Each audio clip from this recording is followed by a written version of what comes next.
오늘 우리가 읽은 말씀은 에스라 9장 5절부터 15절까지 말씀이고요. 설교의 제목은 주님 앞에 설 수 없는 우리가 주님 앞에 섭니다입니다. 주님 앞에 설 수 없는 우리예요. 하지만 주님 앞에 섭니다. 그 얼굴을 대할 수 없어요. 왜? 면목이 없기 때문이에요. 얼굴을 대할 수 없는 그분이 되어버렸으나 그분의 얼굴 앞에 우리의 얼굴을 들이미는 사람들, 그 사람들이 우리들입니다. 오늘은 기도에 대해서 얘기를 좀 할 겁니다.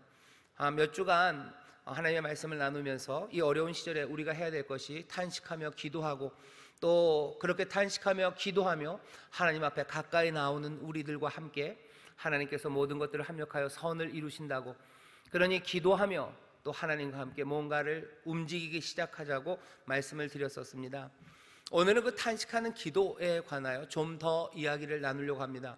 탄식하는 기도가 도대체 어떤 기도인지, 그리고 탄식하는 기도가 우리의 삶을 어떻게 바꿔낼 건지, 오늘 에스라가 한 이 기도를 통해서 이 기도를 배우려고 합니다. 에스라는 선지자 내지는 제사장, 서기관, 에스라는 결국은 말씀을 가르쳤던 사람입니다. 여러분들이 에스라, 느헤미야 두 사람을 쌍으로 기억하시면 좋은데요, 이 사람들은 어떤 속 사람이냐면요, 여러분들이 잘 아시는 것처럼 예루살렘이 멸망하죠. 바벨론이 예루살렘을 멸망시켜요. 그때 포로로 사람들이 많이 잡혀갑니다. 그런데 바벨론이 생각보다 빨리 멸망합니다. 바벨론이 멸망하고요, 그 다음에 세워진 나라가 바사예요. 성경에는 바사라고 기록되어 있고요, 그리고 우리가 아는 말로는 페르시아입니다.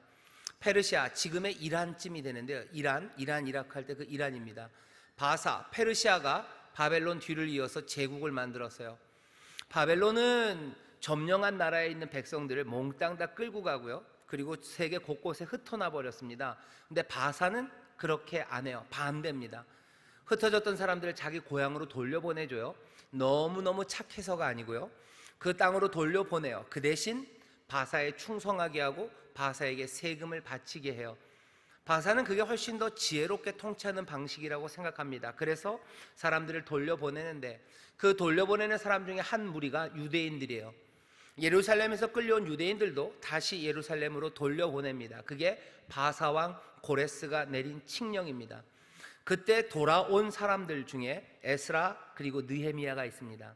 느헤미야는 예루살렘에 총독으로 왔어요. 바사왕이 이 예루살렘을 바사식으로 다스려야 되죠. 그러니 총독으로 보낸 사람이 느헤미야입니다. 느헤미야는 바사 왕이 보냈지만 그래도 이스라엘, 이 유대인들을 예루살렘에서 하나님의 말씀대로 살아가게 하려고 모든 지혜와 할 수 있는 모든 능력을 다 바쳤던 사람이 느헤미야예요. 에스라는 누구냐? 총독과는 좀 다릅니다. 종교적인 일이에요. 하나님의 말씀을 가르치는 사람이고요, 그리고 하나님의 말씀이 이 백성들을 어떻게, 이 유대인들을 어떻게 다시 복되게 할까, 그것에 대하여 온 마음을 쏟아서 가르쳤던 사람이 에스라입니다. 오늘은 그 에스라가 드렸던 기도입니다. 에스라가 기도하기 시작하는데요, 탄식의 기도를 하는데 그냥 난데없이 다짜고짜 이 기도를 시작한 건 아닙니다. 상황은 9장 1절부터 4절까지 나와요. 왜 에스라가 이 탄식의 기도를 드리는지. 이유는 이런 거죠. 여기 예루살렘에 와봤더니요, 문제가 심각해요. 예루살렘의 많은 지도자라는 사람들, 그 두령이라는 사람들이 이방 여인들을요 며느리로 맡기도 하고, 또 자기 딸들을 이방인들에게 며느리로 주기도 해요. 결국은 결혼을 통해서요 사람들과 연결되기 시작합니다. 하나님께서 가나안 땅을 처음 이스라엘에게 주실 때 하나님이 금하셨던 게 바로 딱 그 일이었어요. 가나안에는 악이 가득해요. 그러니 너희들 이스라엘아, 너희는 그들과 결혼하지 말아라. 결혼해서 엮이지 말아라. 너희들 정결하게, 너희들 하나님 앞에 헌신하는 사람으로 살기 위해서는 그들과 섞이면 안 되고, 주지도 말고 받지도 말고 너희들 그렇게 살아야 된다고 말씀하셨었어요. 근데 에스라가 와서 보니 이스라엘의 지도자들이 그 일을 하고 있는 겁니다. 이스라엘의 지도자들이 자기의 딸들을 주기도 하고 그들의 딸들을 데려오기도 하고, 그러니 그들과 함께 평화하고 번영하며 살기를 바라며 사는 거예요. 그 이야기를 에스라가 듣습니다. 그게 9장 1절부터 4절의 이야기예요. 에스라가 그 이야기를 듣고요 옷을 찢습니다. 그리고 머리와 수염을 뽑으면서 그리고 기가 막혀 하고 있어요. 그런데 4절을 보면 사람들이 나와요. 하나님의 말씀, 이스라엘 중에 하나님의 말씀을 두려워하는 사람들이 여기 에스라에게 나옵니다. 그 사람들도 혼란에 빠진 거죠. 그 사람들도 이러면 안 되는데 하는 걱정하는 마음과 깨어진 마음으로 여기 슬퍼하고 기가 막혀하고 있는 에스라 앞에 나옵니다. 시간은 저녁 제사 드릴 때가 되었어요. 저녁 기도할 때가 됩니다. 그때 에스라가 기도하기 시작해요. 혼자 산에 간 건 아닙니다. 함께 마음을 아파하는, 하나님의 말씀을 두려워하는 사람들 앞에 놓고 이스라엘의 선지자, 이스라엘의 선생 에스라는 옷을 찢고, 옷을 찢은 그대로 하나님 앞에 무릎을 꿇고 손을 높이 들어요. 회개하는 기도죠. 탄식하는 기도입니다. 그리고 그 기도가 6절서부터 15절까지 쭉 나옵니다. 뭐라고 기도하는지 우리가 좀 들어야 됩니다. 뭐라고 기도하냐면요, 6절부터 10절까지는 한 단계예요. 고백하기 시작합니다. 고백하는데 이런 고백이죠. 우리가 잘못했어요. 우리가 죄를 지어서 하나님 앞에 벌 받은 겁니다. 우리가 끌려갔던 거, 하나님 잘못 아니에요. 우리가 잘못해서 갔다 오게 된 거라고, 가게 끌려가게 된 거라고 하나님 앞에 고백합니다. 하나님이 우리가 죄악 가운데도요, 우리를 사랑하셔서, 하나님이 우리에게 긍휼과 은혜를 베푸셔서 우리를 남겨놓으셨어요. 몽땅 다 진멸하지 않고 우리를 남겨놓으셨어요. 남겨놓으셨을 뿐만 아니라 우리로 다시 한번 하나님의 전으로 오게 하시고, 하나님의 전을 다시 짓게 하시고, 예루살렘에 울타리를 짓고 살도록 하나님이 길을 여셨어요. 이 은혜와 긍휼, 이 자비를 고백합니다. 그게 6절부터 9절까지의 말씀이에요. 이 말씀은 우리에게도 그대로 적용이 됩니다. 진멸될 수밖에 없어요. 죄의 삭은 사망입니다. 우리가 살아왔던 삶들을 보면 하나님 앞에서 징계를 받아야 되는 거고, 그 징계는 그냥 어물쩍하게 받을 만한 것이 아니라 우리의 삶 전체가 끝날 만한 그런 죄의 결과, 사망에 잡혀 살아가고 있던 우리를 하나님께서 은혜를 베푸셔서요, 남게 하셨어요. 살아남게 하셔서요. 하지만 살아남는 것은 끝나지 않고 다시 돌아와 살게 하시고, 그리고 하나님을 섬기게 하셨습니다. 하나님이 내 삶에 행하신 일들을 기억하시면 돼요. 내 삶의 잘못 때문에 망친 것들이 많죠. 내 분노 때문에, 내 욕심 때문에, 또 때로는 내 미움 때문에, 내 음란함 때문에, 아니면 때로는 내 무지함 때문에 내 삶이 망치고, 그리고 사망의 늪에 빠져야 되는 내 삶이에요. 몽땅 다 진멸돼도 할 말이 없어요. 하지만 하나님이 남겨놓으셨어요. 하나님이 잘못한 거예요? 사람들은 그렇게 말할지 모르지만, 아니, 에스라는 고백합니다. 하나님이 잘못한 거 아니에요. 우리의 잘못으로 이렇게 되었어요. 하지만 하나님이 은혜 베푸셔서 우리를 남기셨고요, 또 긍휼을 베푸셔서 우리로 하여금 다시 돌아올 수 있게 하셨어요. 성전에 박힌 못처럼 되게 하시고, 하나님의 전으로 오게 하시고, 또 울타리를 짓고 살도록 삶을 허락하셔서 새로운 삶을 열어갈 그 가능성을 우리에게 주셨다고 누가 에스라가 고백합니다. 탄식하며 사는 사람들은 알아요. 고백하죠. 하나님이 우리에게 은혜를 베푸시고 긍휼을 베푸셔서 죽을 수밖에 없고 멸망당할 수밖에 없는 우리를 이제껏, 그리고 이만큼 살게 하심, 거기에 대한 은혜와 긍휼의 고백이 이 기도의 처음 시작입니다. 우리가 탄식하며 주 앞에 나와요. 그러면서 고백하는 거죠. 하나님의 긍휼과 은혜가 우리와 함께 있어서요, 죽을 수밖에 없는 우리를 다시 살리시고, 또 여기서 새 꿈을 꾸도록 새 생명을 우리에게 주셨음, 하나님의 자녀 되게 하시고 그리스도 예수를 우리에게 보내셔서 십자가 그 보혈의 공로로 우리를 새 꿈을 꾸는 새 사람을 만들게 하셨음, 우리도 이 에스라처럼 똑같이 고백할 수 있습니다. 그런데 이 고백 뒤를 보면 이렇게 되어 있어요. 10절입니다. 우리를 그렇게 와서 살게 하셨고 우리에게 그렇게 긍휼을 주셨는데, 10절입니다. 우리 하나님이요, 이렇게 하신 후에도 우리가 주의 계명을 배반하였사오니 이제 무슨 말씀을 하오리까요? 그렇게 하셨는데도 불구하고 우리가 주의 말씀을 배반했어요.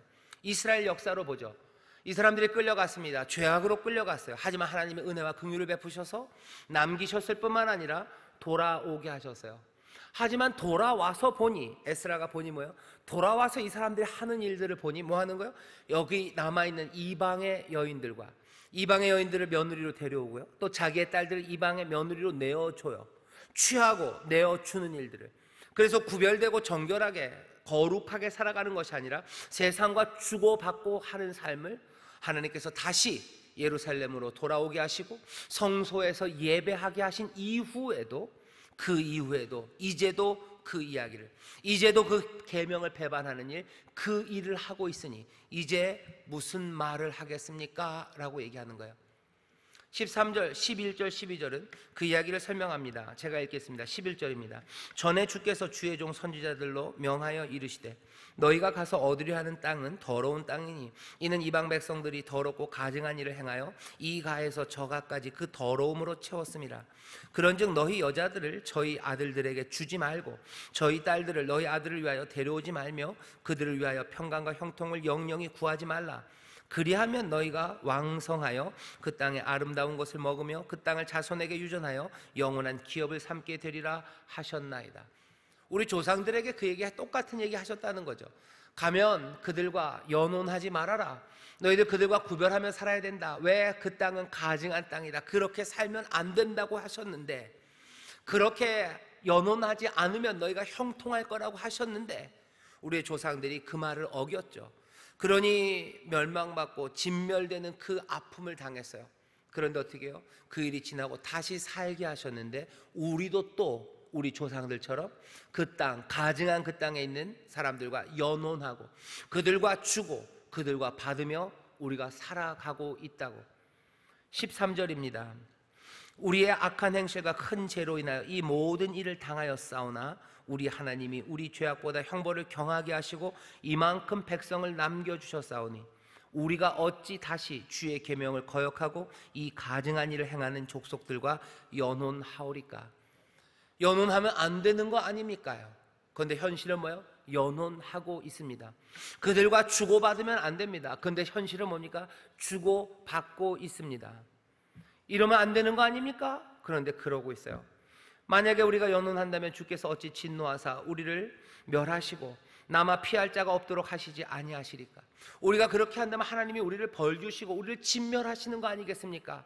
예, 맞아요. 당연해요. 그런데 우리는 연혼하고 있어요. 그럼 하나님은 우리를 진멸하셔야 되는 겁니다. 그 다음에 15절을 얘기해요. 이스라엘 하나님 여호와여 주는 의롭도소이다. 주님은 의로우십니다 라고 얘기해요. 그리고 나서는 그 다음엔 할 말이 없죠. 망한 우리를, 잘못해서 망한 우리를 하나님이 살리시고 그리고 다시 새 생명을 주셨어요. 그런데 우리는 똑같이 그 일을 다시 합니다. 그럼 도대체 어찌 하냐는 거죠. 어찌 하냐는 겁니다. 무슨 말을 합니까? 얼굴은 뜨뜻합니다. 주는 의로우신데 우리는 뭐라고 기도합니까? 탄식의 기도 그리고 부르짖음의 기도가 뭔지 오늘 우리는 여기서 보기 시작합니다. 오늘 이 기도는요 그냥 가만히 앉아서 하는 기도가 아니에요. 아무 문제 없는 상황에서 하는 기도가 아닙니다. 에스라가 처한 상황은 굉장히 급박한 상황이에요. 삶이 위험하고요, 그리고 적들이 쳐들어오고요, 그리고 문제가 막 그냥 곳곳에서 터져나오는 그런 상황이에요. 사람들은 그런 상황에서 하나님 앞에 뭔가를 해달라고 해야 되고 아니면 뭔가를 간구해야 되고 청원해야 되고 해주기를 바라야 된다고 생각하는데 오늘 기도는 좀 다릅니다. 오늘 기도는 뭐를 달라고 하는 이야기가 없어요. 뭘 해달라는 이야기가 하나도 없습니다. 오늘 이 기도가 이루어지는 곳, 이 구체적인 상황에서 여기 에스라가 하는 기도를 잘 보시면 정결함에 대해서 얘기해요. 세상과 섞이지 않는 것에서 대해 얘기합니다. 사람들은 그렇게 생각할 수 있죠. 그게 뭐가 그렇게 급하냐고, 성을 짓는 게 급한 거 아니냐고, 뭔가 교회를 세우는 게 중요한 게 아니냐고, 이 어려움에서 우리를 구해달라고 하는 게 더 중요한 것 아니냐고. 아니요, 여기 에스라는 그런 기도 없습니다. 정결함에 대해서 얘기해요. 우리를 하나님의 거룩한 백성으로 부르셨고 거룩한 자손으로 부르셨으면 그들과 섞이지 않아야 되는 것, 우리가 누군지에 대해서, 그리고 우리가 누군지, 우리가 거룩한 백성으로 부름받았다는 것, 거룩하니 하나님 앞에만 헌신하고 내가 세상과 구별하며 살아야 된다는 것, 거기에 집중하기 시작합니다. 문제는 뭐예요? 주고 받는 거예요. 세상에 줍니다. 내 딸들을 줘요. 그리고 또 거기 있는 딸들을 받아오죠. 우리는 뭐 어차피 세상 사람들과 뭐 딸을 그런 건 없지 않습니까? 아니요, 주고 받는 게 중요한 거예요. 줍니다. 그리고 받습니다. 세상과 주고받는 거, 우리가 주고받는 게 별로 없는 것 같은데요. 아니요, 주고받는 건 많습니다. 세상이 우리에게 줘요. 그리고 우리도 세상에 그대로 줘요. 그 얘기는 뭐냐면 거기에 말려 들어가요. 그들과 함께 살아가요. 그들과 섞여가기 시작합니다. 전혀 구별이 되지 않아요. 세상이 우리에게 분노를 줘요. 그리고 우리도 그들에게 분노로 얘기해요. 세상이 우리에게 욕망, 탐욕을 알려줘요. 그럼 우리도 탐욕으로 살아가요. 세상이 우리에게 절망이라는 걸 던져줍니다. 그럼 우리도 절망으로 살아가기 시작해요. 세상이 우리에게 허무한 것들, 허무의 세상을 펼쳐놔요. 그럼 우리도 허무로 대답하기 시작해요. 세상 살아가는 사람들의 삶의 방식과 다른 것이 없어요. 세상이 분노하는 대로 우리도 분노하고, 세상이 슬퍼하는 대로 슬퍼하고, 세상이 절망하는 것에서 우리도 절망하고, 세상의 허무 그것들을 그대로 따라가면서 어디도 하나님의 정결한 거룩한 백성으로 구별되는 게 없어요. 세상 사람들이 슬퍼하는 이유로 우리도 똑같이 슬퍼요. 세상 사람들이 넘어지는 거기에 우리도 똑같이 넘어져요. 세상 사람들이 분노하는 그것만큼 우리도 분노하고, 세상 사람들이 허무에 빠져서 그 쾌락을 쫓아가는 것 그것만큼 쾌락에 쫓아가고, 사람들이 허무와 그리고 무지함과 그리고 무정함 그것으로 게으르고 나태하게 살아가는 거기에 똑같이 우리도 게으름과 나태함으로 살아가요. 어려운 문제 앞에서 불평의 말들을 쏟아내는 그 똑같은 방식으로 우리도 불평합니다. 우리도 내어주고 우리도 받아요. 세상이 염려하는 거 같이 염려하고, 세상이 즐거워하는 거 우리도 같이 즐거워하고, 때로는 그것 따라가지 못하는 것 때문에 가슴 아파하고, 때로는 그것대로 더 열심히 쫓아가려고 우리의 것을 몽땅 다 내어줍니다. 하나님의 백성 정결함, 거룩한 자손, 그들과의 구별됨, 이런 것들이 보이지 않아요. 세상 미워하는 미움으로 미워하고, 세상 슬픔으로 슬퍼하고, 세상 쾌락으로 쾌락하고, 세상의 나태함에 우리도 같이 나태함으로 주고받으며 삽니다. 에스라가 슬퍼해요. 이 땅의 지도자라는 사람들이, 이 백성의 지도자, 은혜와 긍휼을 입은 자들, 죄로 말미암아 죽을 수밖에 없었던 이들을 하나님이 은혜로 남겨놓으시고 살리시고, 이제 다시 새 생명을 주시고 소성하셔서 새 가능성을 열어놓으셨는데도 불구하고 여전히 세상과 구별되지 않는 삶을 살아가는 사람들, 여기에 대해서 뭐라고 말하냐라는 겁니다. 이스라엘이 처한 상황, 유대인들이 처한 상황이 이 상황이었어요. 우리도 여기와 굉장히 비슷하죠. 죄로 말미암아 죽을 수밖에 없는 우리들을 하나님께서 살리셨어요. 새 생명으로 일으켜 세우셨어요. 그리스도와 함께 십자가에서 죽게 하시고, 또 우리 그리스도를 일으키신 부활의 영으로 우리를 일으켜 세우셨어요. 새 피조물이 되어서 새 삶을 살 가능성을 열어주셨어요. 거룩한 성령님 우리와 함께 하시면서 거룩한 백성으로 그리스도의 몸으로 살아갈 수 있는 그 가능성을 여시고 그 능력을 부으셨는데, 그 다음에 우리가 하는 일은 여기 있는 사람들과 똑같아요. 또 주고 또 받으며 살아가는 거예요. 세상의 슬픔대로 슬퍼하고, 세상이 도둑질하는 대로 도둑질하고, 세상이 거짓말하는 대로 거짓말하고, 세상이 게으른 대로 게으르고, 세상이 낭망하는 대로 낭망하고, 세상이 욕하는 대로 욕하고, 세상이 즐거워하는 것들 즐거워하고, 쫓아가라는 것 같이 쫓아하면서 주고 받으며 여기에서의 번영 그것들을 구하며 삽니다. 무슨 말 합니까요? 무슨 말 합니까? 내가 얼굴이 뜨뜻하여 주 앞에 내가 뭐라고 말합니까? 그 십자가, 그 은혜의 주님, 새 생명을 주기 위해서 모든 것들을 쏟으시고 피 흘리시고 살 찢으시고 다 쏟아부으신 주님 앞에 내가 뭐라 말합니까?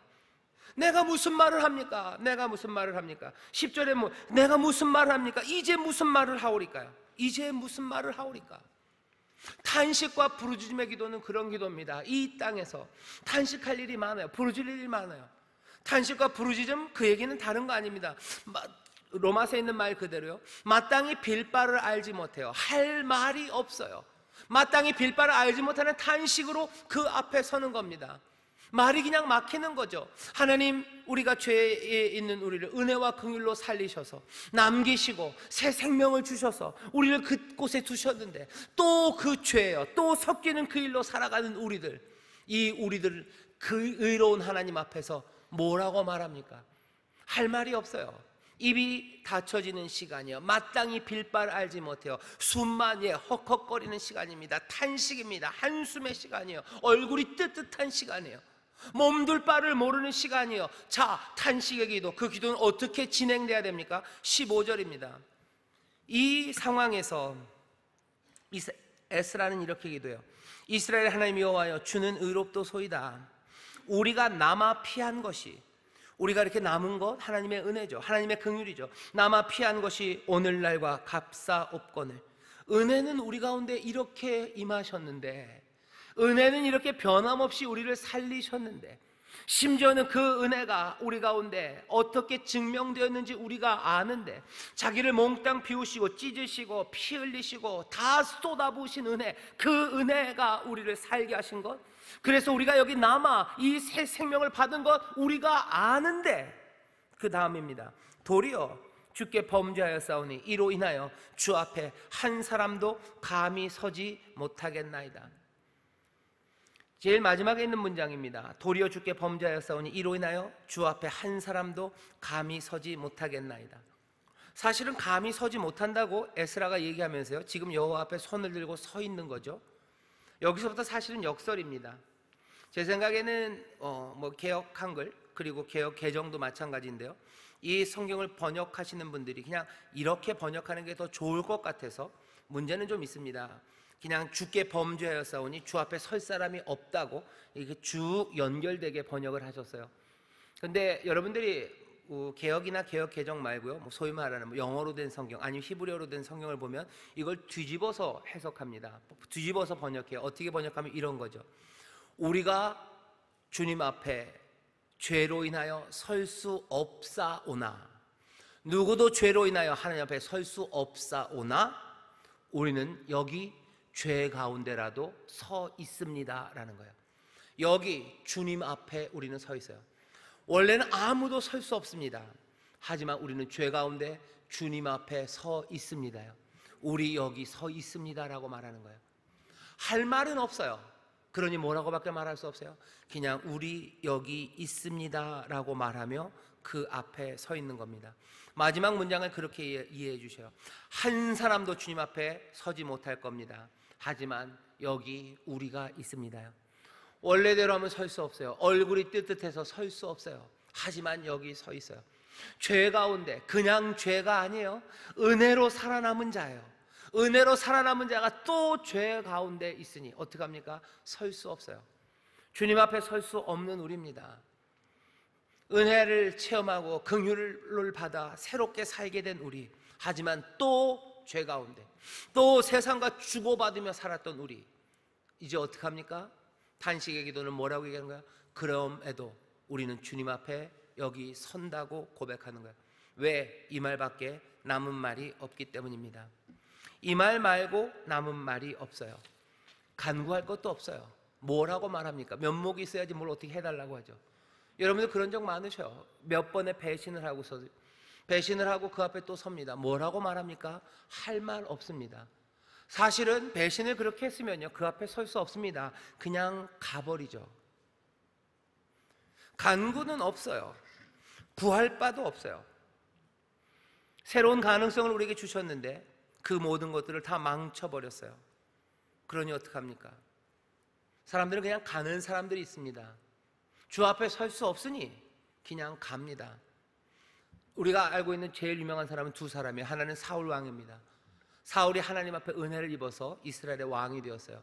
베냐민 지파, 여러분들 사사기를 보시면 알겠지만 베냐민 지파는요, 그냥 완전히 짓밟혀버린 지파예요.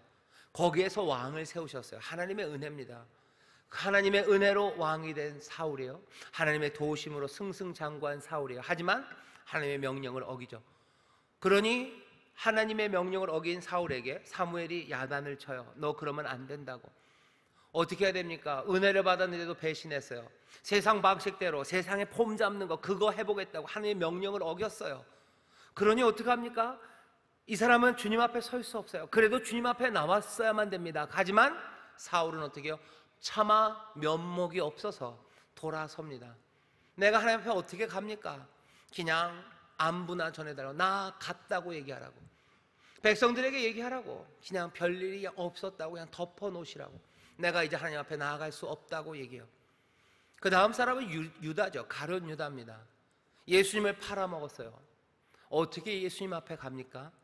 하지만 여러분들 한번 상상을 해보세요. 유다가 여기 있는 에스라처럼 내가 주님 앞에 설 수 없으나, 내가 주님 얼굴 볼 수 없으나 내가 주님 얼굴 앞에 옵니다 라고 말한다면 여러분 어떻게 주님이 하셨을 것 같으세요? 세상의 가장 아름다운 이야기는 아마 거기서 만들어졌을 겁니다. 베드로가 오는 것과는 차원이 다른 이야기예요. 하지만 가룟 유다는 어떻게 해요? 떠나갑니다.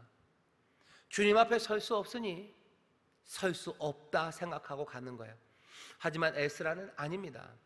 누가 죄 중에 있는 사람이 주님 앞에 설 수 있습니까? 그러나 우리가 여기 주님 앞에 죄 중에라도 서 있다고, 주님 앞에 있다고. 그러니 할 말은 없어요. 간구할 바는 없습니다. 그냥 깨어진 마음이에요. 탄식이에요. 끌어안음이에요. 가치가 없고 자격이 없음을 압니다. 하지만 달리 어디 갈 데도 없습니다. 어디 갈 데도 없어요. 에스라는 어디로 갑니까? 이스라엘은 어디로 갑니까? 우리는 어디로 갑니까? 사울은 어디로 갔습니까? 가룟 유다는 어디로 갔습니까? 그들이 가는 곳 결국은 험으로 갈 뿐이에요. 세상으로 갈 뿐이에요. 사는 사람은 누가 살아요? 믿음으로 살아요. 하나님의 의, 그것들을 붙잡고 나오는 사람, 믿음으로 나올 수밖에 없어요. 왜? 주님 앞에 설 수 없는 사람이 주님 앞에 서는 거예요. 그 얼굴을 마주 못할 뿐입니다. 어떻게 그 얼굴을 뵙습니까? 그러나 그 얼굴 앞에 나오는 사람들입니다. 찬송가 338장이에요. 천부여 의지 없어서 손 들고 옵니다. 주 나를 박대하시면 나 어디 가릴까요? 주 나를 박대하시면 내가 어디 갑니까? 은혜로 나를 살리셨어요. 하지만 내가 하나님 말씀대로 우리가 못 살았어요. 내가 그랬어요. 우리가 그랬어요. 그러면 어디로 갑니까? 어디로 갑니까? 주님 앞에 설 수 없으나 주님 앞에 가는 사람들, 손 들고 나가는 거예요. 간구할 바는 없습니다. 어쩌면 처분을 기다리며 간절함으로 그 앞에 갑니다. 자격이 없기 때문에 우리 여기 있다고 밖에 말할 수 없어요. 주님 내가 여기 있습니다 라고 말할 수밖에 없어요. 주님 내가 여기 왔습니다 라고 말할 수밖에 없어요. 어떻게 해달라는 말 없어요. 은혜를 더하여 주고 긍휼을 더하시라고 그 말 못합니다. 차마 못합니다. 남은 말은 뭐예요? 나 여기 있습니다 라는 말밖에 할 말은 남아있지 않습니다. 죄악에 빠진 채 우리 여기 주 앞에 있다고, 그냥 주의 도움받고자 여기 있다고, 부정한 내가 여기 왔다고, 노예처럼 끌려다니는 내가 여기 왔다고, 세상을 내가 어찌 해보려 하지만 내가 거룩함 그것으로 살아가지 못하는 내 삶, 그냥 그 삶 가지고 여기 왔다고, 우리가 얼굴을 마주할 수 없는 하나님 당신 앞에 내가 왔다고, 그 은혜와 긍휼 그 의를 기대하며 내가 여기 왔다고 주 앞에 고백하는 사람들. 왜? 다른 길은 없습니다. 여기 오늘 보면 에스라가 뭐라 그래요? 나의 하나님이라고 처음 시작하더니요 우리 하나님이라고 그래요. 마지막 15절에 뭐라 해요? 이스라엘의 하나님, 이스라엘 하나님 여호와 주는 의롭도소이다. 주 앞에 누가 설 수 있습니까? 죄를 가지고 설 수 없으나 우리 여기 서 있습니다. 의로우신 주님 앞에. 그분은 누구예요? 이스라엘의 하나님이에요. 그냥 나의 하나님 아니에요. 우리의 하나님 아니에요. 이스라엘의 하나님이에요. 이스라엘에는 약속을 주신 분이에요. 이스라엘에는 은혜를 주신 분이에요. 그의 주님은 이스라엘의 하나님, 언약의 하나님이시고 우리는 그 언약의 백성이에요. 나는 하나님과 씨름하는 사람, 하나님을 붙잡고 밖에 살 수 없는 사람. 지렁이 같은 야곱에게 이스라엘이라는 이름을 주셨어요. 야복강에서 쓰러진 사람입니다. 야곱이 뭘 잘했습니까? 형 속이고 아버지 속이고 도망가서 또 외삼촌 속이다가 깨져서 온 거예요. 아버지 속에서 쫓겨난 겁니다. 하나님이 그래도 살리셨어요. 그래서 복 주셨어요. 그랬더니 또 외삼촌 속이고 또 거기서 도망 나온 삶이에요. 그러니 무슨 말을 합니까? 그 삶을, 지렁이 같은 야곱을 하나님이 깨뜨리셔요. 그리고 이스라엘이다, 너 이스라엘, 네가 갈 곳 없어요. 야복강에서 야곱이 갈 곳이 있습니까? 없습니다. 그러니 그 주의 사자를 붙잡는 거예요. 그 앞에 와서 씨름하는 거예요. 할 말은 없습니다. 그냥 나를 복 주시기를. 내 삶을 변명할 수도 없어요. 내 삶에 무슨 새로운 결단 약속할 수도 없어요. 그냥 내게 복 주시기를, 내게 은혜와 긍휼과 그 자비하심으로 하나님의 의로 나를 붙잡으시기를. 믿음으로 나올 수밖에 없는 사람들, 그 사람들이 탄식하는 사람들, 그 사람들이 부르짖는 사람들인 줄 믿습니다. 내 삶이 부족하고 깨지고 아무것도 아니고 심지어 그 얼굴 바라볼 수 없을 만큼 내가 면목 없고 부끄러울지라도 탄식하는 사람들 그 앞에 나오는 거예요. 한국 교회에 대해서 사람들이 말이 많습니다. 예, 우리가 잘못한 게 많아요. 하나님이 은혜 주시고 긍휼 주시고 하나님이 살게 하시고 새로운 가능성을 열어주셨는데도 불구하고 주고받은 것 많고, 그래서 또 상처받고 또 못난 모습으로. 하지만 여기 탄식과 부르짖음은 어디요? 얼굴을 배울 수 없는 그분 앞에 얼굴을 대하는 거예요. 주님 앞에 설 수 없는 자들이 주님 앞에 섭니다. 그리고 뭐라 그러는 거예요? 주님, 내가 죄 중에라도 여기 있습니다. 주 앞에 누가 서겠습니까마는 내가 여기 있습니다. 이스라엘의 하나님 하나님, 약속의 하나님, 우리 그리스도 사랑하는 예수의 하나님, 나를 긍휼히 여겨 주시옵소서. 십자가 의지하며 그 그리스도라는 이름을 나에게 주심을 의지하며 그 앞에 서는 여러분 되시기를 주의 이름으로 축원합니다. 주의 이름으로 축원합니다. 거기에 새 결단이 시작되는 거예요. 앞에 13절 14절의 말씀, 그럴 수 없었어요. 그러면 안 되는 거였어요. 하지만 내가 그랬으니 주님 어쩌합니까? 내가 여기 있습니다 라고 말할 때 바로 그 순간 우리 가운데 붙잡으시고 우리를 끌어하시는 그 은혜가 우리 가운데 임할 때 앞에 있었던 모든 결단들은요 내 결심이 되기 시작합니다. 그렇게 가야 되는 길, 그건 내가 가야 되는 길이에요. 내가 그렇게 못했으나 내가 주 앞에 서서 내가 은혜를 입으니 내가 이제 말씀대로 살겠습니다. 내가 그리스도의 사람이면 그리스도에 속한 사람들답게 거룩한 백성으로 부르시고 성령으로 충만하게 하시니 성령의 인도하심 따라 살겠습니다. 주 앞에 헌신하며 살겠습니다. 새 결단과 결심이 탄식하는 그 자리 우리 가운데 임하는 줄 믿습니다. 탄식하는 그 시간이 결단하는 시간이에요. 탄식하는 그 시간이 새롭게 하나님의 능력을 받는 시간입니다. 탄식하는 그 사람들이 움직이기 시작하는 줄 믿습니다. 그러니 씨는 울며 뿌리는 겁니다. 울며 씨 뿌리는 자가 기쁨으로 단을 거두게 될 줄 믿습니다. 여러분들 도망가지 마셔요. 부끄럽다고 도망가지 마셔요. 주 앞에 설 수 없는 사람들은 주 앞에 섭니다. 탄식으로 섭니다. 우리는 그 은혜를 붙잡는 사람들입니다. 우리의 이름은 이스라엘, 우리의 이름은 그리스도의 사람들. 그 은혜와 긍휼이 우리를 살리시고 그 약속이 우리와 함께 하시니 끝까지 붙잡고 탄식하며 울며 기도하는 가운데 하나님 안에서 새롭게 결단하시고 성령으로 충만하시고 새롭게 씨를 뿌리러 나가게 되시기를 주의 이름으로 축원합니다. 새롭게 씨를 뿌리러 나가기를 주의 이름으로 축원합니다. 에스라서 오늘 읽은 말씀 10장 그 뒤를 보면요 이 사람들 명단을 쓰기 시작해요. 어떤 명단? 이방 여인들과 결혼한 지도자들의 명단을 쭉 씁니다. 왜 씁니까? 이제 헤어질 거예요. 이제 결단하고 움직이기 시작합니다. 탄식하며 주 앞에 나오는 사람들, 주여 내가 여기 있나이다라고 눈물로 기도하는 사람들은 그래요. 그렇게 탄식하고 기도하면 다 하냐고. 천만에 다 일리가 있습니까? 다 일리가 있습니까? 은혜 앞에 그렇게 울며 서 있는 이들이 그게 다 일리가 있습니까? 하나씩 새 결단으로 삶의 변화들, 새로움에 합당한 사람들, 하나님의 부르심에 합당한 사람들, 하나님의 거룩함에 합당한 사람들, 그리스도인이라 부르셨으니 그 이름에 합당한 사람들로 살아갈 수 있도록 하나씩 새로운 순종과 헌신이 시작되는 줄 믿습니다. 탄식 가운데 내가 누군 줄 알아요. 탄식 가운데 내가 은혜 안에 있음을 알아요. 탄식 가운데 새롭게 결단합니다. 성령님께서 이 탄식의 기도에 함께 하시니 우리가 누구인지 깨닫는 그 깨달음에도 함께 하시고 그 결단에도 함께 하시고 그 결단으로 헌신하며 순종하 나가는 그 길에도 성령님 함께 하실 줄 믿습니다. 보혜사가 우리를 도우셔요. 오늘 이 시간 보혜사 성령님 우리와 함께 하시니 탄식하며 기도하게 하시고 우리가 은혜 안에 있음을 깨닫게 하시고 그러니 새롭게 결단하게 하시고 또 새롭게 나갈 수 있는 모든 능력을 더하여 주실 줄 믿습니다. 기도하겠습니다. 하나님 감사합니다. 기도 여기에서부터 세일이 시작됩니다. 주님 앞에 은혜 앞에 나와 간구할 때 성령님 함께 서주시기를 기도합니다. 면목 없어 설 수 없을 때 성령님 보혜사가 되시사 우리를 굳게 붙잡아 그 기도의 자리로 오게 하시고 아버지 그 단식하는 기도 가운데 새롭게 결단하며 아버지 안에 순종으로 나아가는 그 길에도 성령님 함께 하시고 우리를 인도하여 주시옵소서. 감사드리며 예수님 이름으로 기도하옵나이다. 아멘.